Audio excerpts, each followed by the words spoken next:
Good afternoon. It's the 15th of September 2020. I want to show you something that I've been working on. Just an idea for a pared down smart group that you can run in the evening. By the way, HGSI will be coming out with a version before too long that will allow us to create our own smart groups. But this is something that you can play with now if you're a member of the Insider Club and if you have my files. I'm going to go, first of all, let me say that I am using my Wyckoff view, demand, higher volume, wider spread as a filter. And this is the end of day version of that. This is the intraday. And what I'm going to do is go into the designer. And if you follow these steps, you can make a watch list to track during the day, intraday, or you can make your decisions in the evening too. So I'm going to go into this, the group inclusion report, and I'm going to clear what I have and I'll load selection. If you've downloaded my add-on recently, this has been in here since the weekend. It's number 16, High RS, Groups Moving Up, and Box Stocks. And what I did is I selected some smart groups that pertain to this. And you can see that I'm using consistent earnings growth, box stocks, and then I'm also using leaders, raw relative strength for high relative strength stocks, and stocks and groups moving to the upside. That's all I'm using. Then I am going to use the applied filter, demand, wider spread on higher volume. Minimum number of groups of securities must be in is 3. I'm going to make a group from the report. And I just put it in my group inclusion report folder. I just use 50 as a default. I'll never get that many stocks. And I'm going to run this. And I don't need to generate an index. And these are the stocks that came up. And you can see that I chose a minimum number of groups as 3. So anything below 3 is cut off. I use 3 because one of the fields is going to be the group itself. And then I want these other fields. Now here's premium resources, consistent earnings growth, box stocks, leader. It's a high relative strength stocks, and it's in both stocks and groups moving to the upside. Apps is application software, consistent earnings growth, or box stocks, leaders, stocks and groups moving up, and so on.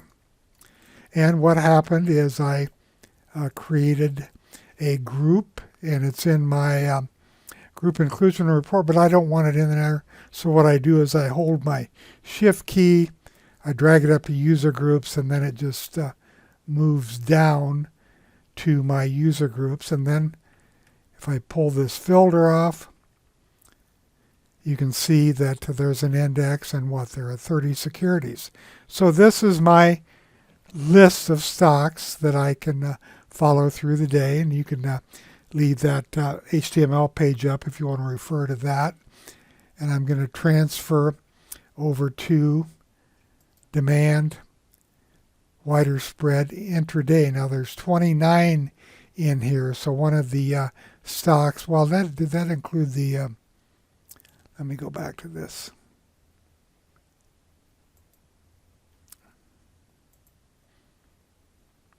What do I have here? 29 securities, okay. Let's look at the filter. Now this is how these stocks are performing at 1:06 in the afternoon. You can see some green, you can see some red. I'm sorted on raw combo, which is my effort versus result filter. I'm just going to quickly go over to the reference groups, and I'm going to click on industries. I'm going to rebuild the industries because that is part of my intraday combo. I don't think it's going to affect anything. but it really just takes a few seconds to run through these and rebuild these group indexes. Okay, I'll get this out of the way. I didn't change a thing, but as I bring this combo up, I'll show you how this is weighted. This industry percentage price change one day is only weighted as 1, and this is an end of day field, but when you rebuild it during the day, it counts as an intraday filter, and you can see the weighting on the other on the intraday fields. So that brings Nautilus Group to the top, and if you look at my screen here, you'll see that I'm using my number 9 chart and one of my new Wyckoff charts. So let's click on this. Here's Nautilus, and you can see, looking at this, I'll make this full size. I'll make this a weekly chart, and you can see how far it's come from 1 through 17. It's on the move. If I put a crosshair on this, it looks like it's out to a new high right now on the weekly chart. Now Nautilus has been good because it is a high relative strength stock, 99, remember. That's one of my requirements. The group rank is 97, and you can see that the earnings growth has been good. So I believe it's a box stock also. You can see there's volume coming into it. The VPOC went positive here. There's a pocket pivot the other day, and then it backed off a little bit, but the 3 is above the 6, and that happened clear back here. So it has a lot of things going for it. Now let's look at the Wyckoff chart. Looking at the Wyckoff chart, you can see there was supply here, effort to rise, or demand here, hesitated, demand, pullback, supply, demand, a little bit of supply, and then the past, well, on this day that was a demand, but you can see that they sold into it, and that may happen again today too. And then there was supply, and then we have a demand bar here and a strong demand bar with an effort to rise. So this is incorporating the Wyckoff parameters and also the VPA flags. No doubt about it, it's been a choppy stock. Let's take a look at the next one down, Digital Turbine. I've been in and out of this stock several times. It's a high EPS, high relative strength, and the group is pretty good. It's an ERG of 262. You can see that the earnings growth has been pretty steady on this. So this meets all the qualifications, and here's the group line. You can see that the group has turned up. We have an effort to rise today. This too has been extremely choppy. What you like to see is a nice run like this, solid green, maybe interspersed with a lighter green. But when you have demand, supply, demand, supply, demand, supply, it'll drive you wild. But here, it looks like we're going to try to possibly get past resistance. Still has a ways to go, and you can see they're selling into it a little bit now. What is the intraday range? If you look over here, you can see it right here too. If you look down here on the in the warehouse views, it's in both places. So it's backed off. It was hitting a new high not too long ago. But anyway, I like this combination of having the number 9 chart. Here's a low pivot, and the pivot was actually confirmed today. A buy point was about there, and at the same time I can get a real feel for the choppiness and for the demand on this stock. Now look at the volume today. The volume's running really heavy. We'll see what it looks like at the end of the day. But my point is, if you want a quick watch list using one scan, you can run this, and I'm going to bring this over here from Thinkorswim.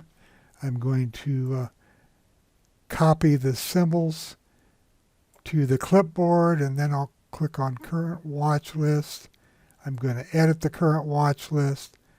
I'm going to import the symbols. These are a couple of symbols that were left over from yesterday. I'm going to paste from the clipboard. I'm just going to add to this and save this. And then you have your list in Thinkorswim, and you can trade off of this. Notice TUP. This is a beautiful stock that has been coming up many times. And this is the kind of chart you really want to look for. Here's a low pivot.